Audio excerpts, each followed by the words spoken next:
All right, hello. Thank you for watching this math video. This is a video on solving literal equations. Might be a new word for some of you, especially for my students. It's probably something they haven't heard yet before. A literal equation is just an equation made up of mostly letters, variables, such as formulas. I know during high school and in middle school, students are mostly familiar with y and x, maybe d for distance, and some other things. And usually in the science class, you guys actually get a lot of formulas, you just don't relate them back to math. So when you're doing science, that's actually, a lot of those classes are applied math. So you're applying math in your science class. So there's a lot of formulas like distance, Fahrenheit in degrees Celsius, you know, the conversion rates. So there's just more than one variable or more than one letter, okay? So we're gonna start out with some examples. We're just gonna be solving these for one of the variables specified. So if I have g equals 6x and the directions say solve for x, well, I need to solve for x. I need to get it by itself. So if I need x by itself, what operation do I need to inverse, cancel out to get x by itself? Well, this is 6 times x. So what's the inverse operation of multiplication? Division. Thank you, everybody who's answering that question. It's weird still getting used to being in the classroom alone. So you divide by 6, divide this side by 6, that cancels out, and I get, does g divide by 6? Can you, I don't know what g is. I have no idea what g is. So what you get is, you just get g over 6 equals x. So it's still a literal equation. It's kind of like you're just rearranging it for the specific variable that you want. Okay, so the directions wanted you to solve it for this variable, so it's solved for this variable in regards to g. Okay, so let's do another one. We're going to do about 4 more of these, and that'll make up the entirety of this video. So this one's an actual formula. This one is an actual formula. This is S equals d over t. I want you to think about, what do you think this formula right now, what do you think this formula stands for? Hopefully you thought in your head, and it's speed. So this would be speed equals distance divided by time. Right?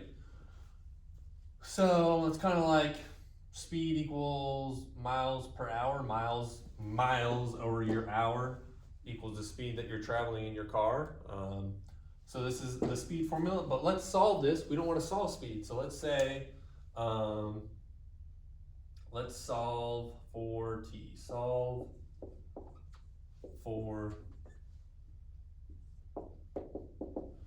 t.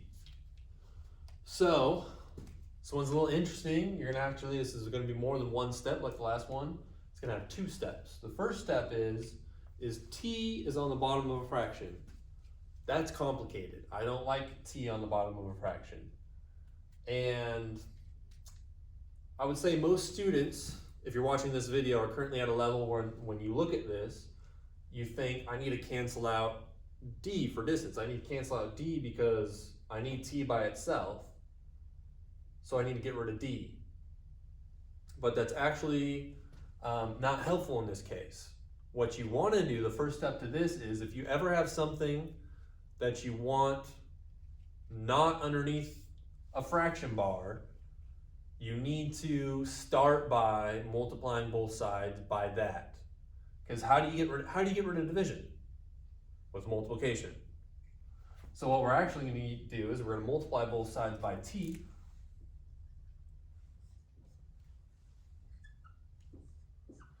I don't know if that explanation was too confusing. I hope it wasn't. But what you do is you just multiply both sides by t. And that gets rid of it on the bottom. And now we have it. We still have it. Like, we didn't get rid of t altogether. We just did this to both sides, and now t is on the left side instead of the right side. And what's beneficial to this is t is now not on the bottom of a fraction bar. Now, hopefully all of you guys have already noticed what the next step is. If I need t by itself, how do I get rid of s? I'm going to put s on the bottom of a fraction bar. So how do I get rid of multiplication? I divide. Divide by s. Ooh, that is an ugly s. This marker is also dying on me. So this is the last. All right, so I'm going to divide by s. Let's get rid of this guy. We're going to say I made that since nobody's in here to witness it. All right, so I divide by s, get rid of it. So I now have t all by itself, and that equals d over s. So this would be time equals distance divided by speed. All right, so it's rearranged the formula, it's rearranged the literal equation to, instead of solving for speed, it's now solving for time.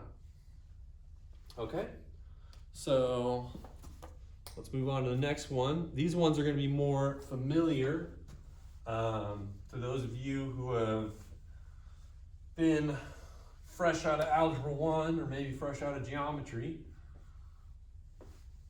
Is now we're going to mess around with y and x. So 2y plus x equals 3. So yes, this is a literal equation, but it's also, hopefully, you recognize this as, I would say this is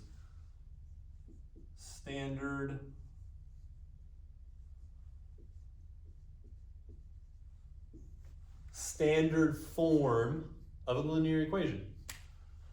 So I don't want it to be in standard form, so I'm going to solve this literal equation. Solve for y. So I'm going to solve for y.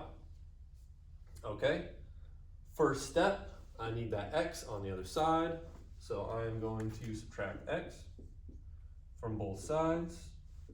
Really important that if you're watching this video, you remember, I don't know why I keep saying if you watch this video, obviously you're watching this video, I don't know. I'm not a good YouTuber video editor yet. So you cancel out the x, all right? You want it on the other side. And the point that I was trying to make before I got caught up in what I was saying is you need to remember that you cannot combine things that are not like terms. You can't combine those because those are not like terms. So what you get is you just get negative x and that positive 3. Right? You cannot combine them. You can't do 3 minus x equals 2x. Okay, that's a no-no. All right?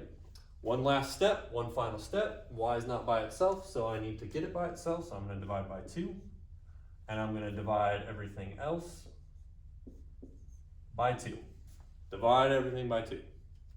All right, so that cancels out. So I get y equals, I don't really like how this is written right here.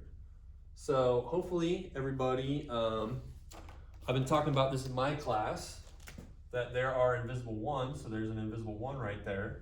So how I'm going to rewrite this, let me make that a little more visible for the video. How I'm going to rewrite this is negative 1/2 x. Right? I don't like to leave it as a fraction. I like to, the point of that is that when we're talking about linear equations is that really identifies the slope. because now I know that the slope is this. All right, and then to finish it off, I'm gonna leave that.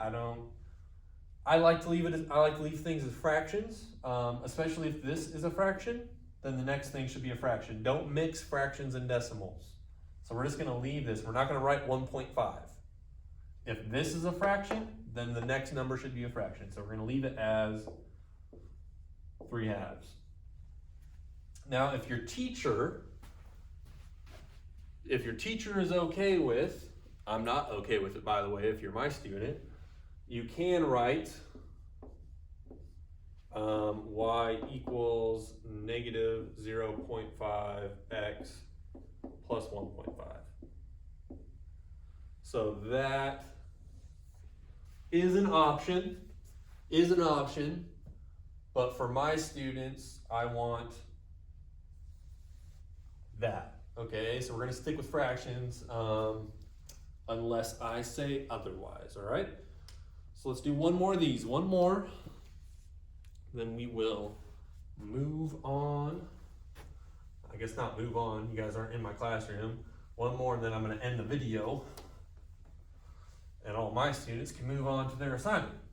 All right.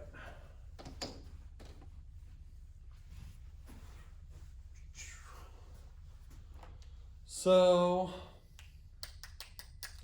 I'm gonna rewrite that one actually. So let's do 6x minus y equals 5. Okay, so again, I want y by itself. I want these x's over here. So I'm gonna cancel them out on the left side to move them over to the right side. So minus 6x, that's gone. Minus 6x. Again, not like terms. You can't combine 5 and negative 6x. Can't do it.